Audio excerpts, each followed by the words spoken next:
Good evening, madam.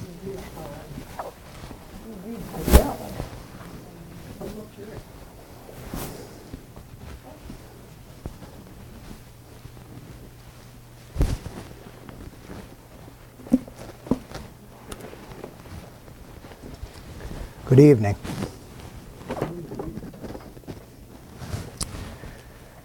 I'll begin with my one night in prison, as it helped to inspire this essay.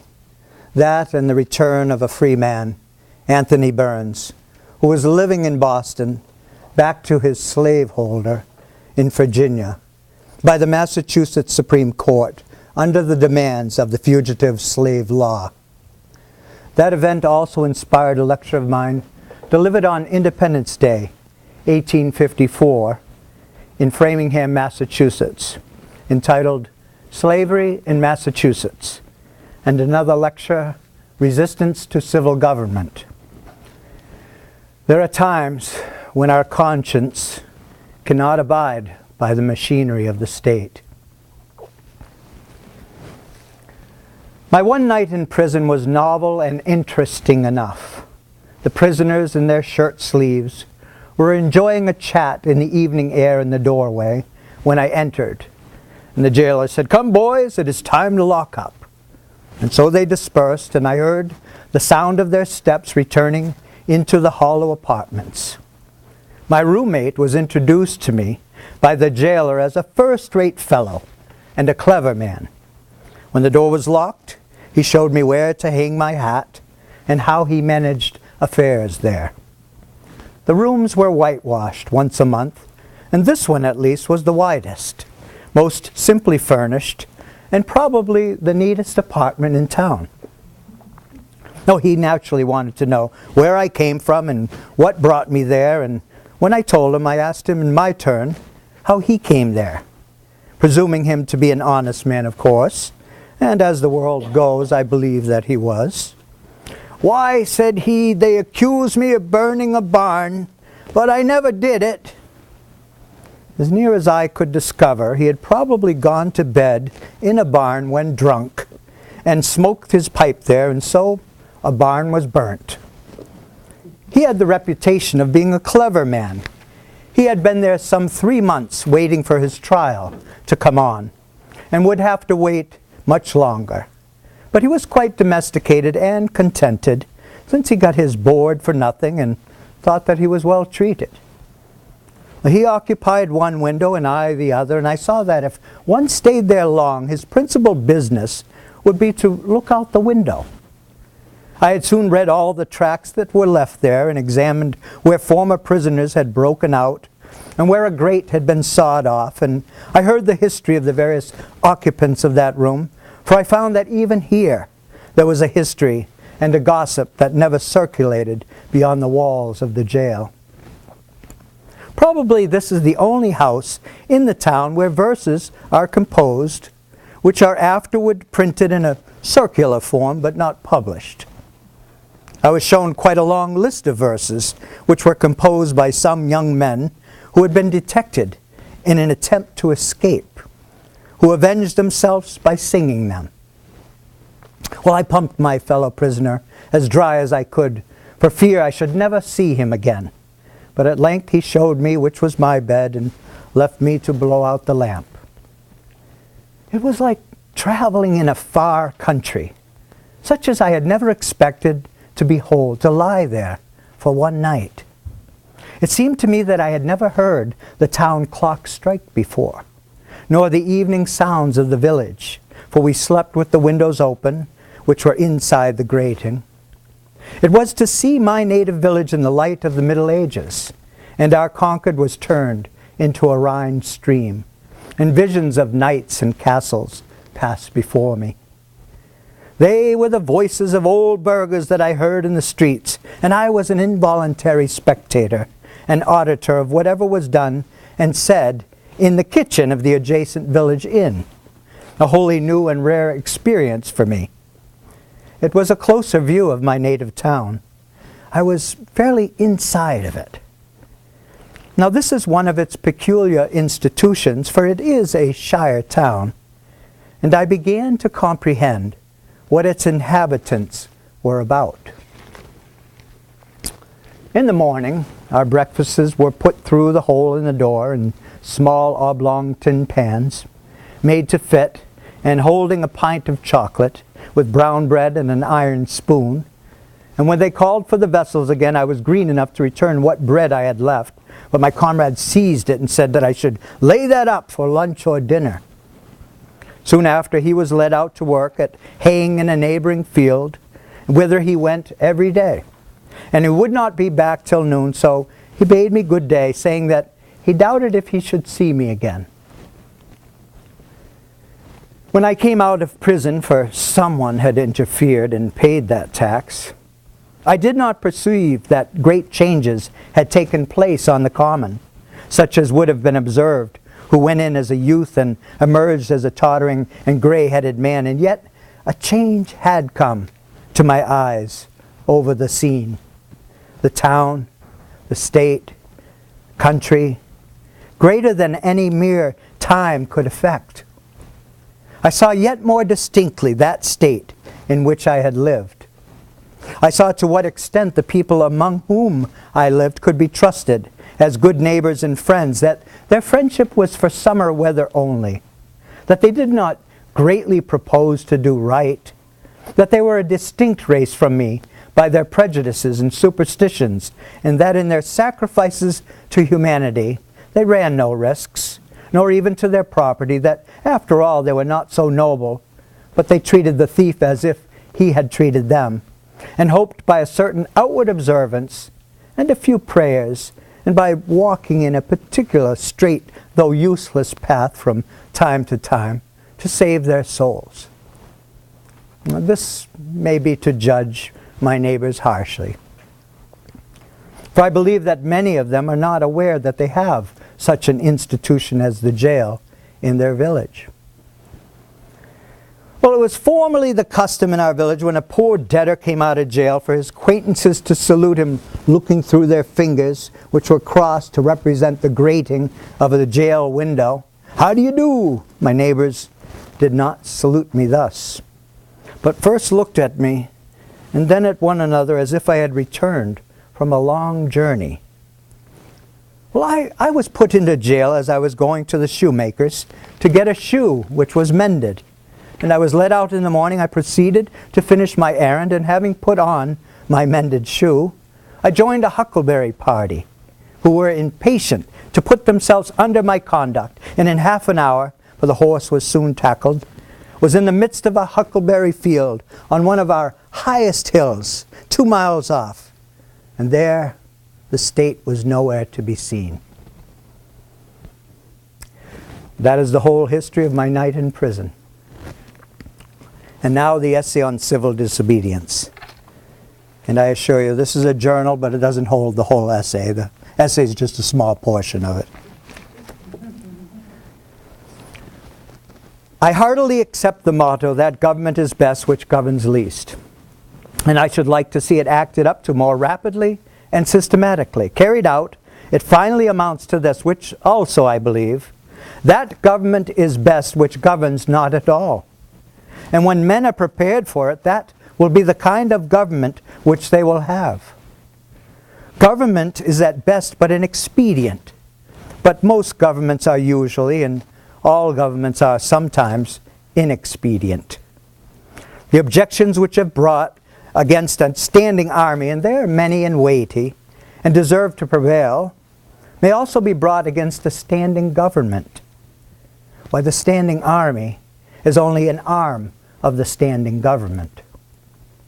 The government itself, which is only the mode which people have chosen to execute their will, is equally liable to be abused and perverted before the people can act through it. Witness the present Mexican War, the work of a comparatively few individuals using the standing government as their tool, for in the outset the people would not have consented to the measure. This American government, what is it but a tradition, though a recent one, endeavoring to transmit itself unimpaired to posterity, but each instant losing some of its integrity. It has not the vitality and force of a single living man, for a single man can bend it to his will. It is a sort of wooden gun to the people themselves. The people must have some complicated machinery or other, and hear its din to satisfy that idea of government which they have. Governments thus show how successfully men can be imposed on, even impose on themselves. For their own advantage, so they think. It is excellent, we must all allow. Yet this government never of itself furthered any enterprise, but by the alacrity which it got out of its way. It does not keep the country free. It does not settle the West. It does not educate. The character inherent in the American people has done all that has been accomplished, and it would have done somewhat more if the government had sometimes got out of its way. For government is an expedient by which men would fain succeed in letting one another alone, and as has been said, when it is most expedient, the governed are most let alone by it. Trade and commerce, if they were not made of India rubber, would never have managed to bounce over the obstacles which the legislatures are continually putting in their way. And if one were to judge these men wholly by the effects of their actions, and not partly by their intentions, they would deserve to be classed and punished with those mischievous persons who put obstructions on the railroads. But to speak practically, and as a citizen, unlike those who call themselves no government men, I ask for not at once no government, but at once a better government. Let every man make known what kind of government would command his respect, and that will be one step toward obtaining it. After all, the practical reason why, when the power is once in the hands of the people, a majority are permitted and for a long time continue to rule, is not because they are most likely to be in the right, nor because this seems fairest to the minority, but because they are physically the strongest. But a government in which the majority rule in all cases cannot be based on justice. Can there not be a government in which majorities do not virtually decide right and wrong, but our conscience? In which majorities decide only those questions to which the rule of expediency is applicable? Must the citizen ever for a moment in the least degree resign his conscience to the legislator? Why has every man a conscience then? I think that we should be men first and subjects afterward. It is not desirable to cultivate a respect for the law so much as for the right. The only obligation which I have a right to assume is to do at any time what I believe is right. It's truly enough said that a corporation has no conscience, but a corporation of conscientious men is a corporation with a conscience. Law never made men a whit more just, and by means of their respect for it, even the well-disposed are daily made agents of injustice. A common and natural result of an undue respect for law is that you may see a file of soldiers, colonel, captain, corporals, privates, powder monkeys and all, marching in admirable order over hill and dale to their wars against their wills, aye, against their common sense and consciences, which makes it very steep marching indeed. They have no doubt that it is a damnable business in which they are concerned. They are all peaceably inclined. Now, what are they? Men at all, or small movable forts and magazines at the service of some unscrupulous man in power? Visit the Navy Yard and behold a Marine, such a man as an American government can make, or such as it can make a man with its black arts a mere shadow and reminiscence of humanity. A man laid out alive and standing and already, as one may say, buried under arms with funeral accompaniments. The mass of men serve the state thus, not as men mainly, but as machines with their bodies. They are the standing army and the militia, jailers and constables, In most cases, there is no free exercise whatever of the judgment of the moral sense. But they put themselves on the same level with wood and earth and stones. And wooden men can perhaps be manufactured that will serve the purpose as well. Such command no more respect than a men of straw or a lump of dirt. They have the same sort worth of horses and dogs, and yet such as these even are as commonly esteemed good citizens. Now others, as most legislators, politicians, lawyers, ministers, and office holders, serve the state chiefly with their heads. And as they rarely make any moral distinctions, they're as likely to serve the devil without intending it. A very few as heroes, patriots, martyrs, and reformers in the great sense, and men, serve the state with their consciences, and so necessarily resist it for the most part. And they are commonly treated as enemies by it. A wise man will only be useful as a man and will not submit to be clay and to stop a hole to keep the wind away. He who gives himself entirely to his fellow men appears to them useless and selfish. But he who gives himself partially is pronounced a benefactor and philanthropist. How does it become a man to behave toward this American government today? I answer that he cannot, without disgrace, be associated with it. I cannot for an instant recognize that political organization as my government, which is also the slave's government. All men recognize the right of revolution, that is, the right to refuse allegiance to and to resist the government when its tyranny or inefficiency are great and unendurable. But almost all say that, oh, such is not the case now. But such was the case, they think, in the Revolution of '75.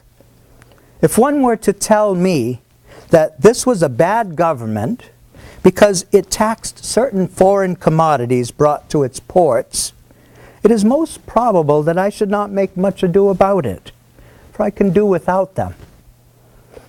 All machines have their friction, and possibly this does enough good to slow down the evil.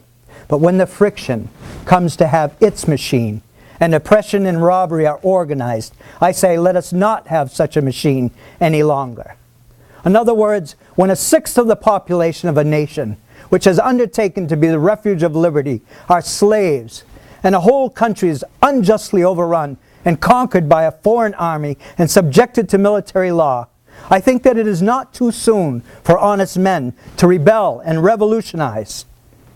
And what makes this duty the more urgent is the fact that the country so overrun is not our own, but ours is the invading army. Practically speaking, the opponents to a reform in Massachusetts are not 100,000 politicians at the South, but 100,000 merchants and farmers here who are more interested in their commerce and agriculture than they are in humanity and are not prepared to do justice to the slave and to Mexico, cost what it may. I quarrel not with far-off foes, but with those who, near at home, cooperate with and do the bidding for those far away, without whom the latter would be harmless. Oh, there are thousands who are in opinion opposed to slavery and to the war, who yet in effect do nothing to put an end to them. Esteeming themselves as children of Washington and Franklin, they sit down with their hands in their pocket and say, oh, they know not what to do, and do nothing.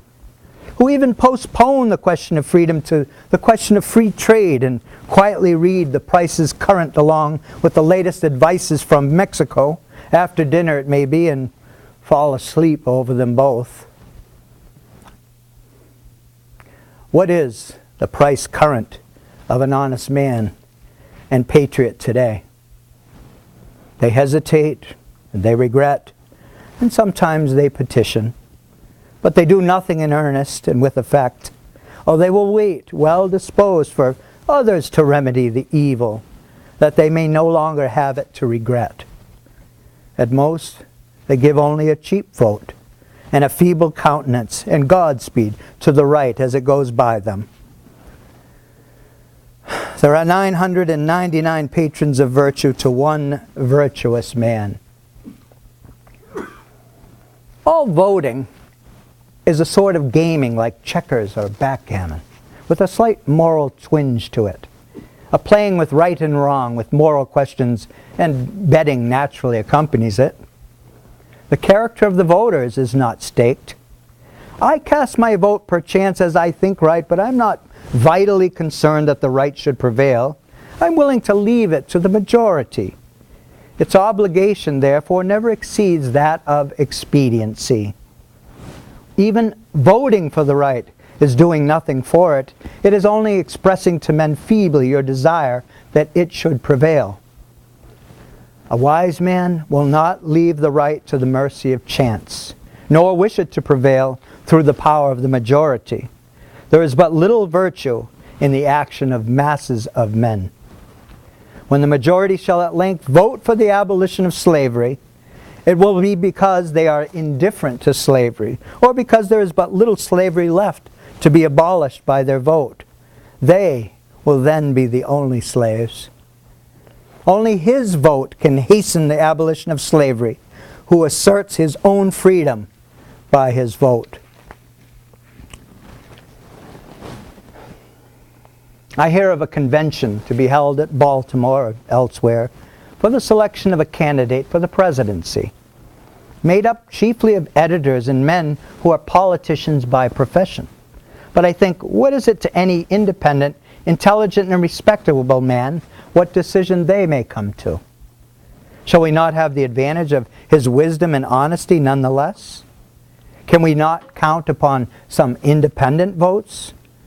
Are there not many individuals in the country who do not attend these conventions? But no, I find that the respectable man, so-called, has immediately drifted from his position and despairs of his country when his country has more reason to despair of him.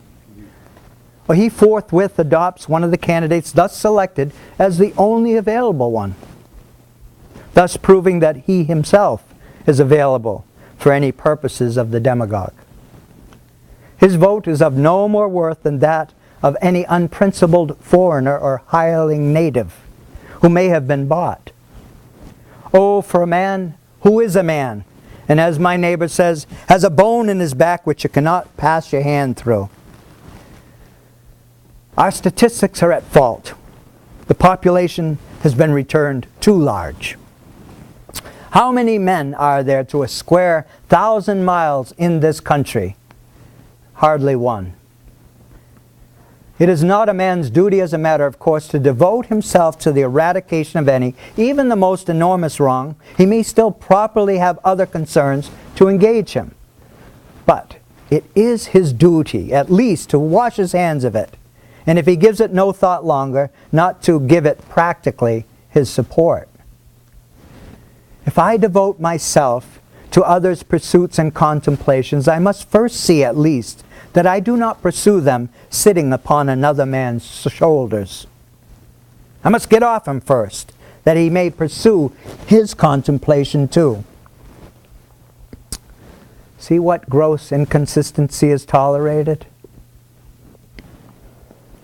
I've heard some of my townsmen say, oh, I should like to have them order me out to help put down an insurrection of the slaves, or to march to Mexico. See if I would go. And yet, these very men have each, directly, by their allegiance, and so indirectly, at least by their money, furnished a substitute. Thus, under the name of order and civil government, we are all made at last to pay homage to and support of our meanness. And after the first blush of sin comes its indifference, and from immoral it becomes, as it were, unmoral.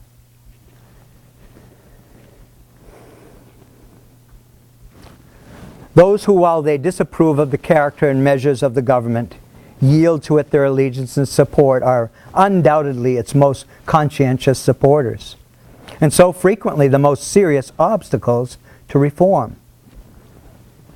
Some are petitioning the state to dissolve the Union, to disregard the requisitions of the President, Well, why do they not dissolve it themselves, the union between themselves and the state, and refuse to pay their quota into their treasury? Do they not stand in the same relation to the state that the state does to the union? And have not the same reasons prevented the state from resisting the union, which have prevented them from resisting the state? How can a man be satisfied to entertain an opinion merely and enjoy it? Is there any enjoyment in it if his opinion is that he is grieved? If you are cheated out of a single dollar by your neighbor, you do not rest satisfied with knowing that you are cheated, or with saying that you are cheated, or even with petitioning him to pay you your due, but you take effectual steps at once to obtain the full amount and see that you are never cheated again. Action from principle. The perception and performance of right changes things and relations. It is essentially revolutionary. It not only divides states and churches, it divides family, it divides the individual, separating the diabolical in him from the divine. Unjust laws exist. Shall we be content to obey them?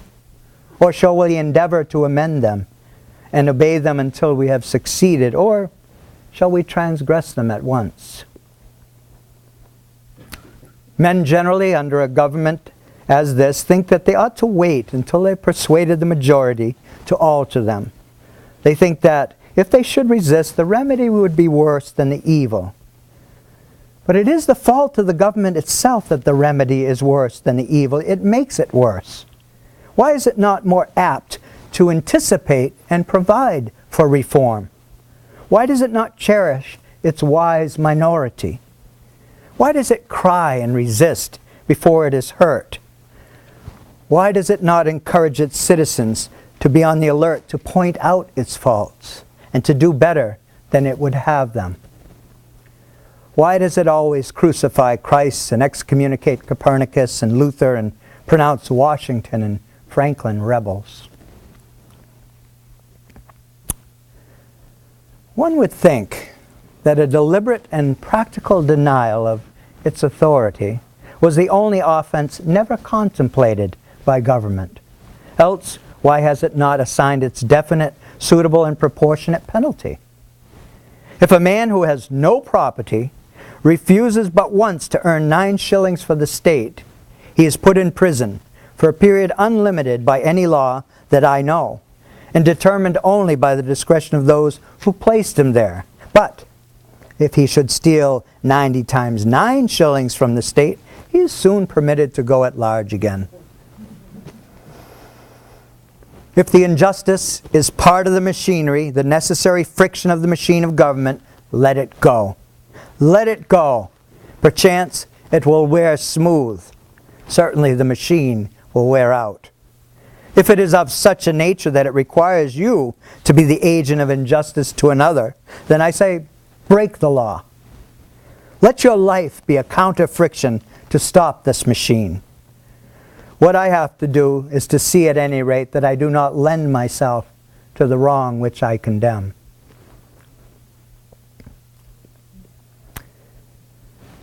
As for adopting the ways which a state has provided for remedying the evil, I know not of such ways. They take too much time, and a man's life will be gone.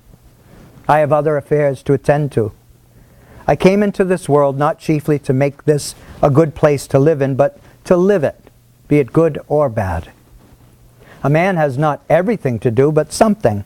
And because he cannot do everything, it is not necessary that he should do something wrong. It is not my business to be petitioning the governor or the legislator any more than it is theirs to petition me. If they should not hear my petition, what should I do then? But in this case, the state has provided no way to respond. Its very constitution is the evil. Now, this may seem harsh and stubborn and unconciliatory, but it is to treat with utmost kindness and consideration the only spirit they can appreciate or deserve. So is a change for the better like birth and death, which convulse the body.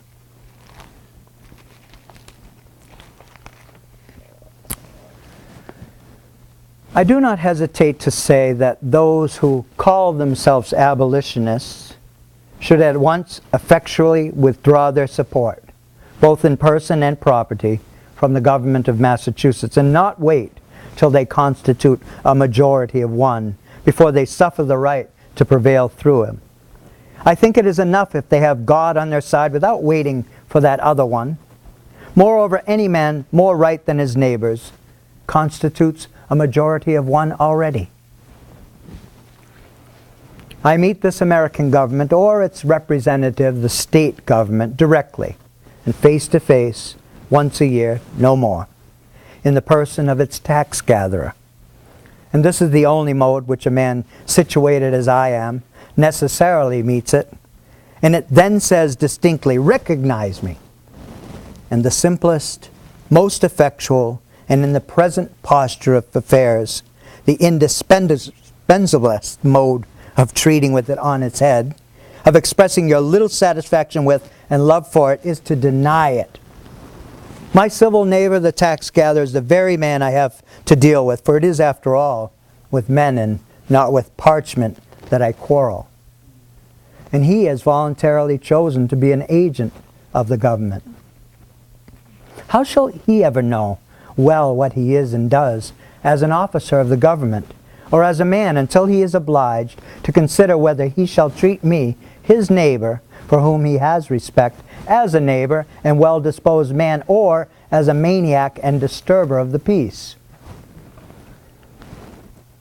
I know this well, that if 1,000, if 100, if 10 men whom I could name, if 10 honest men only, if one honest man in the state of Massachusetts, ceasing to hold slaves, were actually to withdraw from this co-partnership and be locked up in the county jail, it would be the start of abolition of slavery in America.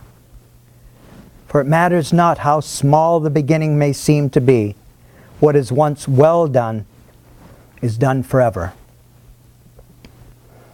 But we love better to talk about reform. That we say is our mission. Reform keeps many scores of newspapers in its service, but not one man. Under a government which imprisons any unjustly, the true place for a just man is also a prison.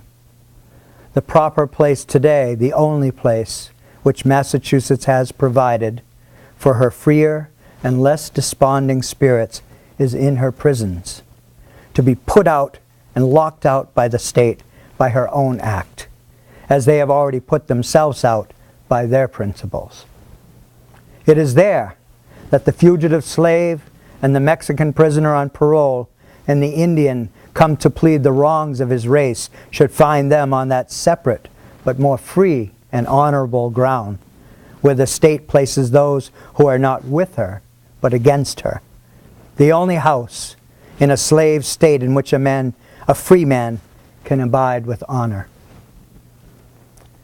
If any think that their influence would be lost there, and that their voices no longer afflict the ear of the state, that they would be not as an enemy within its walls, they do not know by how much truth is stronger than error, nor how much more eloquently and effectively he can combat injustice who has experienced a little in his own person. Cast your whole vote, not just a strip of paper merely, your whole influence. A minority is powerless while it conforms to the majority. It is not even a minority then, but it is irresistible when it clogs by its whole weight. If the alternative is to keep all just men in prison, to give up war and slavery, the state will not hesitate which to choose. If 1,000 men were not to pay their tax bills this year, that would not be a violent and bloody measure, as it would be to pay them and enable the state to commit the violence and shed innocent blood. This is, in fact, the definition of a peaceable revolution, if any such thing is possible. If the tax gatherer or any other public officer asks me, as one has done, "But what shall I do?" my answer is, if you really wish to do anything, resign your office. When the subject has refused allegiance and the officer has resigned his office, then the revolution is accomplished. But even suppose blood should flow. Is there not a sort of blood shed when the conscience is wounded? Through this wound, a man's real manhood and immortality flow out, and he bleeds to an everlasting death. I see this blood flowing now. I have contemplated the imprisonment of the offender rather than the seizure of his goods, though both will serve the same purpose, because they who assert the purest right and consequently are most dangerous to a corrupt state commonly have not spent much time in accumulating property. To such the state renders comparatively small service, and a slight tax is wont to appear exorbitant, particularly if they are obliged to earn it by special labor with their hands. If there were one who lived wholly without the use of money, the state itself would hesitate to demand it of him. But the rich man, not to make any invidious comparison, is always sold to the institution which makes him rich. Absolutely speaking, the more money, the less virtue, for money comes between a man and his objects, and obtains them for him, and it was certainly no great virtue to obtain it. It puts to rest many questions that he would otherwise be taxed to answer, while the only new question which is put is the hard but superfluous one, how to spend it. Thus his moral ground is taken from under his feet. The opportunities of living are diminished in proportion as what are called the means are increased. The best thing that a man can do for his culture when he is rich is to endeavor to carry out those schemes which he entertained when he was poor. Well, even Christ answered the Herodians according to their condition. "Show me the tribute money," he said. And one took a penny out of his pocket. If you use money which has the image of Caesar on it, and which he has made current and valuable, that is, if you are men of the state and gladly enjoy the advantages of Caesar's government, then pay him back some of his own when he demands it. Render therefore to Caesar that which is Caesar's, and to God those things which are God's, leaving them no wiser than before as to which was which, for they did not wish to know. When I converse with the freest of my neighbors, I perceive that whatever they may say about the magnitude and seriousness of the question and their regard for public tranquility, the long and short of the matter is they cannot spare the protection of the existing government, and they dread the consequences to their property and families of disobedience to it. For my own part, I should not like to think that I ever rely on the protection of the state. But if I deny the authority of the state when it presents its tax bill, it will soon take and waste all of my property, and so harass me and my children without end. Now this is hard. This makes it impossible for a man to live honestly and at the same time comfortably in outward respects. It will not be worth the while to accumulate property. That would be sure to go again. You must hire a squat somewhere and raise but a small crop and eat that soon. You must live within yourself and depend upon yourself, always tucked up and ready for a start, and not have many affairs. Confucius said, "If a state is governed by the principles of reason, then poverty and misery are subjects of shame. And if a state is not governed by the principles of reason, riches and honors are the subjects of shame." No, until I want the protection of Massachusetts to be extended to me in some distant southern port where my liberty is endangered, or until I am bent solely on building up an estate at home by peaceful enterprise, I can afford to refuse allegiance to Massachusetts. and her right to my property and life. It costs me less, in every sense, to incur the penalty of disobedience to the state than it would be to obey. I should feel as if I were worth less in that case.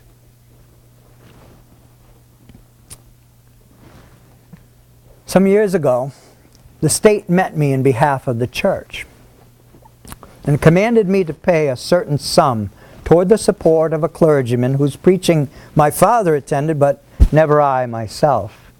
Pay it, he said, or be locked up in the jail. I declined to pay. But unfortunately, another man saw fit to pay it. And I did not see why the schoolmaster should be taxed to support the priests, and not the priest the schoolmaster. For I was not the state schoolmaster, but supported myself by voluntary subscriptions. I did not see why the Lyceum should not present its tax bill and have the state to demand back its demand, as well as the church. However, at the request of the selectmen, I condescended to make some such statement as this in writing.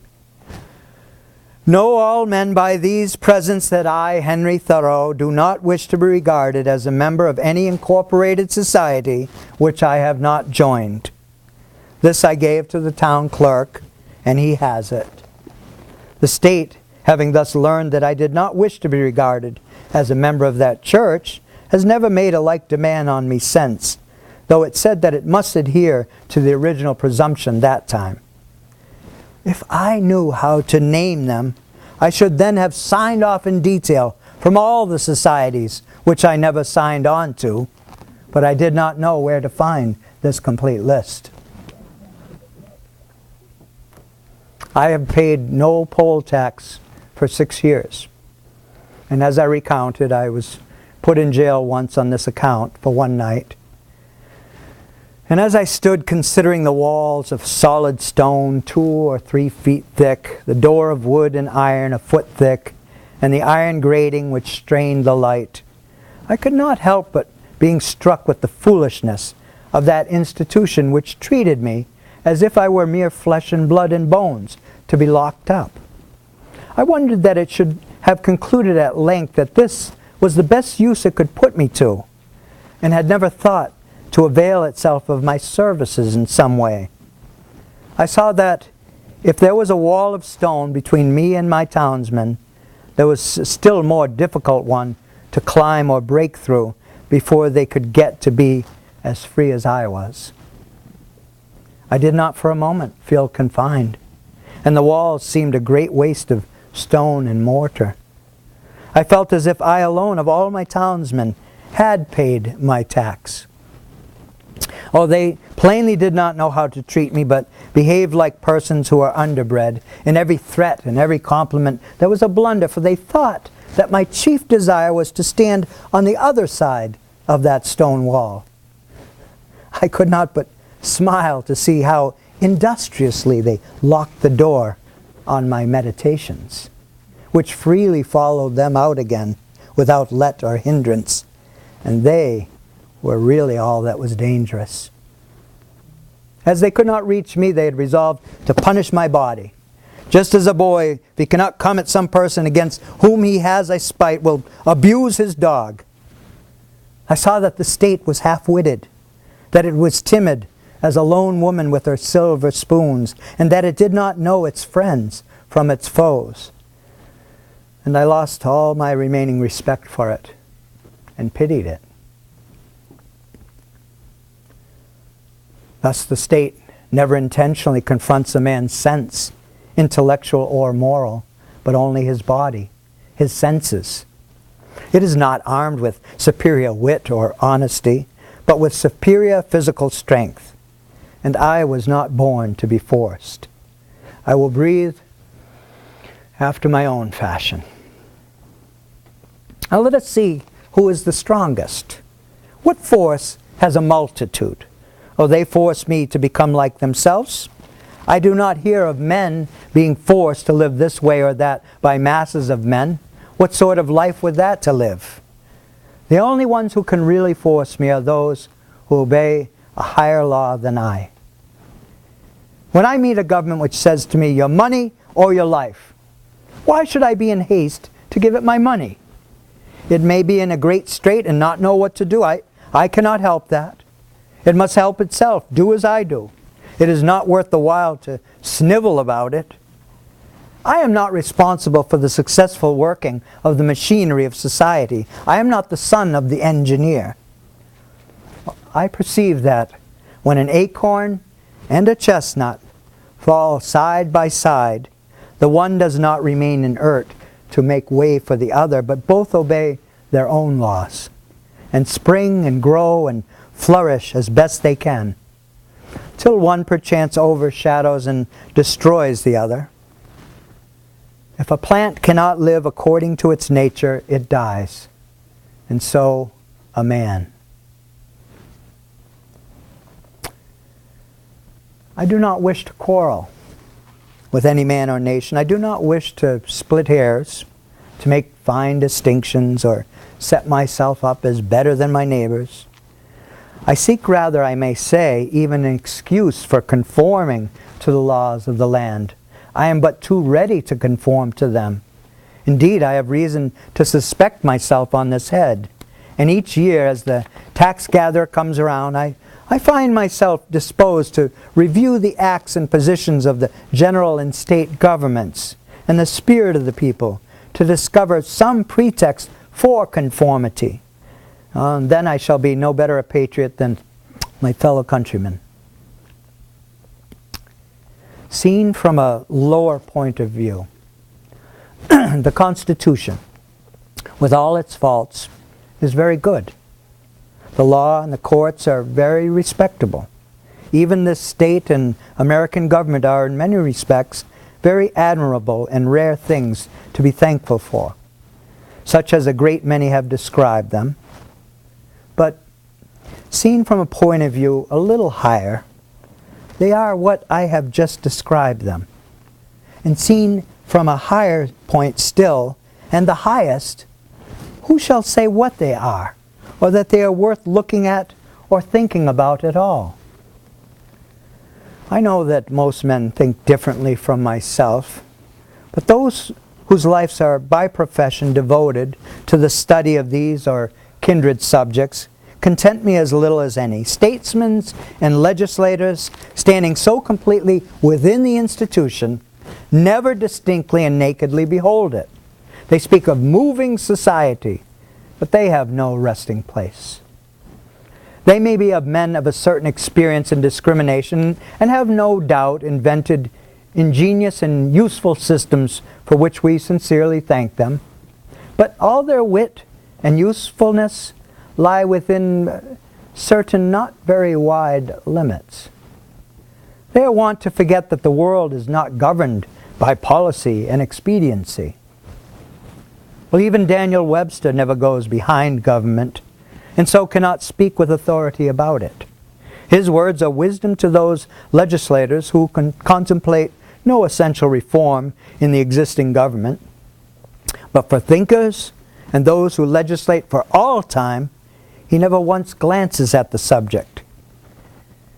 Yet compared with the cheap professions of most reformers and the still cheaper wisdom and elocution of politicians in general, his are almost the only sensible and valuable words, and we thank heaven for him. Comparatively, he is always strong, original, and above all, practical. Still, his quality is not wisdom, but prudence. The lawyer's truth is not truth, but consistency, or a consistent expediency. Truth is always in harmony with herself, and is not concerned chiefly to reveal the justice that may consist with wrongdoing. Webster well deserves to be called the defender of the Constitution. He is not a leader, but a follower. His leaders were the men of 1787 who wrote the Constitution. I have never made an effort, he says, and never proposed to make an effort. I have never countenanced an effort, and never mean to countenance an effort, to disturb the arrangement as originally made, by which the various states came into the Union. And thinking of the sanction which the Constitution gives to slavery, he said, because it was part of the original compact, Let it stand. Notwithstanding his special acuteness and ability, he is unable to take a fact out of its merely political relations and behold it as it lies absolutely to be disposed of by the intellect. What, for instance, it behooves a man to do here in America today with regard to slavery? But he makes some such desperate answer as the following. The manner, says he, in which governments of these states where slavery exists are to regulate it for their own good, their own consideration, and under their responsibility to their constituents, to the general laws of propriety, humanity, justice, and God. So associations formed elsewhere, like the abolitionists, springing from a feeling of humanity or any other cause, have nothing whatever to do with it. They have never received any encouragement from me, and they never will. They who know of no purer sources of truth, who have traced up its stream no higher, stand, and wisely stand, by the Bible and Constitution, and drink at it there with reverence and humility. But they who behold from where it comes trickling into this lake or pool, gird up their loins once more, and continue their pilgrimage toward its fountainhead. No man with a genius for legislation has appeared in America. They are rare in the history of the world.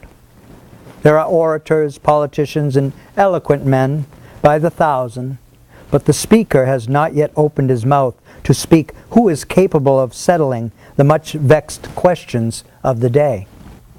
We love eloquence for its own sake, and not for any truth which it may utter or any heroism it may inspire. If we were left solely to the wordy wit of legislators in Congress for our guidance, uncorrected by the seasonable experience and effectual complaints of its people, America would not long retain her rank among the nations. For 1800 years, the New Testament has been written, yet where's the legislator who has wisdom and practical talent enough to avail himself of the light which it might shed on the science of legislation? The authority of government is even such as I am willing to submit to, for I will cheerfully obey those who know and can do better than I. It's still an impure one. To be strictly just, it must have the sanction and consent of the governed. It can have no pure right over my person and property but what I concede to it. The progress from an absolute to a limited monarchy, from a limited monarchy to a democracy, is a progress toward a true respect for the individual. But is a democracy such as we know it the last improvement possible in government? Is it not possible to take a step further toward recognizing and organizing the rights of man? There will never be a really free and enlightened state until the state comes to recognize the individual as a higher and independent power from which all its own power and authority are derived, and treats him accordingly. I please myself with imagining a state at least which can afford to be just to all men, and to treat the individual with respect as a neighbor, which even would not think it inconsistent with its own repose if a few were to live aloof from it, not meddling with it, not embraced by it, who fulfilled all the duties of neighbors and fellow men. A state which bore this kind of fruit and suffered it to drop off as fast as it ripened would prepare the way for a still more perfect and glorious state, which also I have imagined, but not yet anywhere seen. Thank you.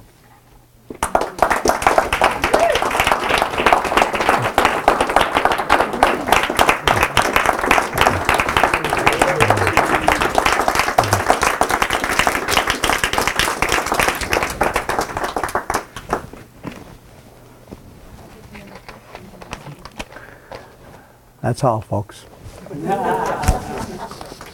Thank you. There's another Thanks. How you doing? You want me to take it if you don't want it? No.